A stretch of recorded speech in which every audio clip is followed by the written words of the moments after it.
Hi percentage ಚಾಪ್ಟರ್ನ ಈಗಾಗಲೇ simple ಟ್ರಿಕ್ಸಸ್ಗೆ YouTube channel ಒಳಗಡೆ complete ಮಾಡಿ ಹಾಕಿದ್ದೀನಿ. ಬಟ್ ಇಲ್ಲಿ ಒಂದೊಂದು ಕ್ವಶನ್ಸ್ಗಳನ್ನ ಬಿಡಿಸೋ ಹೊತ್ನಾಗ ಇಲ್ಲಿ ಕ್ವಶನ್ಸ್ ಯಾವ ಥರ ಇದೆ ನೋಡ್ರಿ. ವ್ಯಕ್ತಿಯೊಬ್ಬ ವೇತನವನ್ನು 50% ತಗ್ಗಿಸಲಾಗಿದ್ದು ಮತ್ತು ಪುನಃ ತಗ್ಗಿಸಿದ ವೇತನವನ್ನು 50% ಹೆಚ್ಚಿಸಲಾಯಿತು.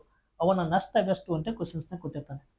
ಹಾಗಾದ್ರೆ ಇದನ್ನು ನಾವು ಯಾವ ಥರ ಮಾಡಬೇಕಪ್ಪ ಅಂದ್ರೆ, ಇಲ್ಲಿ ಸೇಮ್ ವ್ಯಾಲ್ಯೂನ ಕೊಟ್ಟಾನೆ ನೋಡ್ರಿ. ಇಲ್ಲಿ 50% ಅಂತ ಕೊಟ್ಟಿದ್ದಾನೆ, ಹೌದಾ? ಇಲ್ಲಿ 50% ಅಂತ ಕೊಟ್ಟಾನ, ಇಲ್ಲಿ 50% ಅಂತ ಕೊಟ್ಟಾನ. ಎರಡೂ ಕಡೆ 50% ಕೊಟ್ಟಿದ್ನಪ್ಪ ಅಂದ್ರೆ ನೀವು 150ನ ಇಲ್ಲಿ ಬರ್ಕೊಳ್ರಿ. 50 ಬರ್ಕೊಂಡು ಇದು ಒಳಗಡೆ ಒಂದು ಸೊನ್ನೆನ ತೆಗೀರಿ. ಇಲ್ಲಿ ಎಷ್ಟು ಉಳಿತದೆ? 5. 5ರ ವರ್ಗ ಎಷ್ಟಪ್ಪ ಅಂದ್ರೆ 5ರ ವರ್ಗ ಸಂಖ್ಯೆ ಎಷ್ಟು? 25. 25% ಯಾವಾಗಲೂ ಏನಾಗಿರ್ತದಪ್ಪ ಅಂದ್ರೆ ನಷ್ಟನೇ ಆಗಿರ್ತದೆ. ಹೀಗಾಗಿ 25% ನಷ್ಟ. ಆಪ್ಷನ್ಸ್ 2 ಸರಿ ಉತ್ತರ ಹಾಕಬೇಕು. ಯಾಕೆ ಸರ್ ನಷ್ಟ ಆಗ್ತದೆ?